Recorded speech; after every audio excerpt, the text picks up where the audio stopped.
Let's bring in now retired Lieutenant General Richard Newton.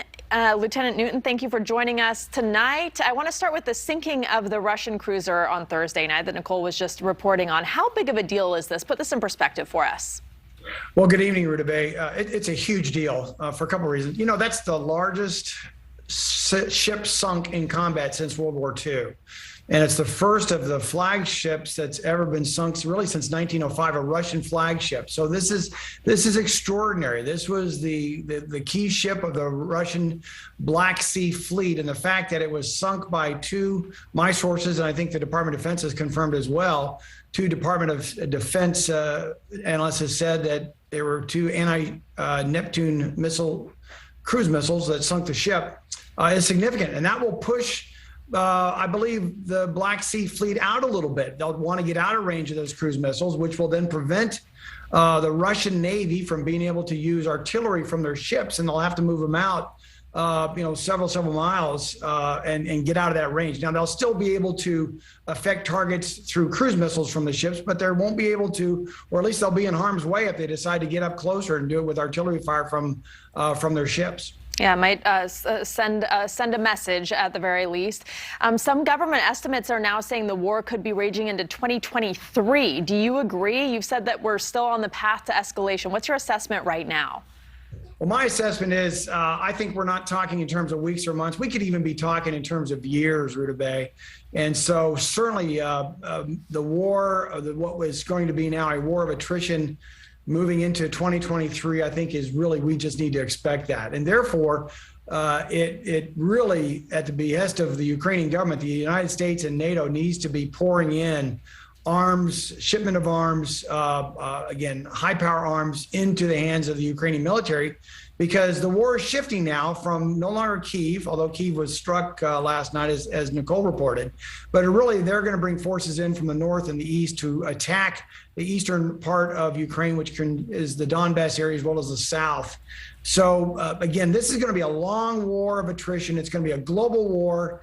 It's going to be messy. There's going to be more atrocities and pinpoint targeting of civilians.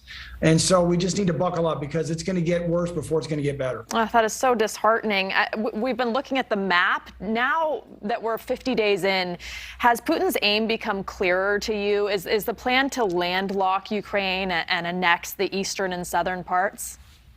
Yeah, I agree with your term landlocked. I think what they're looking to do is, as we see on the map right now, is from Russia to extend that landlock all the way down into the southeast part of Ukraine, which will then connect Russia with Crimea. And therefore, there'll be a land bridge, if you will, all the way from Russia into Crimea. And let's not forget about Odessa, there to the center of the south central part of Ukraine. That's also a major port area. If they take Odessa, and I'm not saying they have the ability to do that now, but if they take Odessa, then Ukraine becomes a landlocked nation, and it also really inhibits their economies that have, again, will be relying on the Black Sea and their port into, obviously trade through the Black Sea.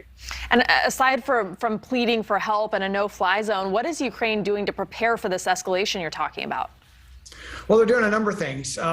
They're trying to get their civilians out of harm's way in the eastern part of Ukraine. That's going to be much more difficult, because the civilians will be pinpointed as targets, from the Russian military. Those atrocities will just continue to mount.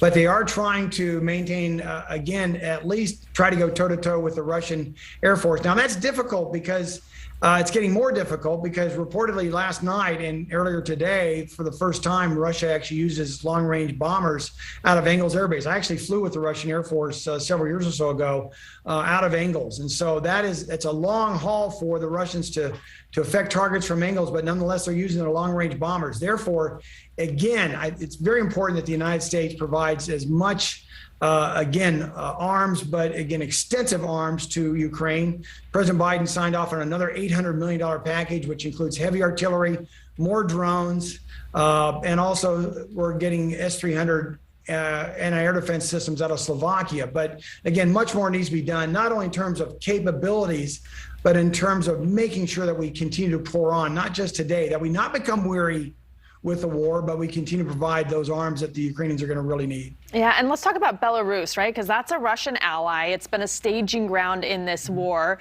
It, too, has been hit by sanctions. What role is it playing in this invasion?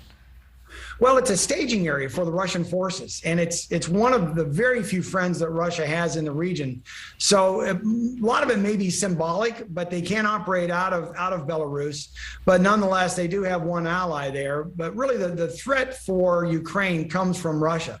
Not only the threat for Ukraine, but also for the Baltic states and the eastern parts of NATO as well. Think of Poland. It has 330 miles of border along Ukraine, and so in harm's way, potentially, could be the Baltic states as well as Poland should, Ukraine be taken over by Russia. But I don't think that's in the cards right now.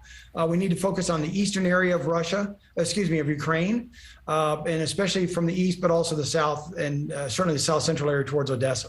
All right. And your words are so true that people shouldn't become just weary of this and continue to pay attention.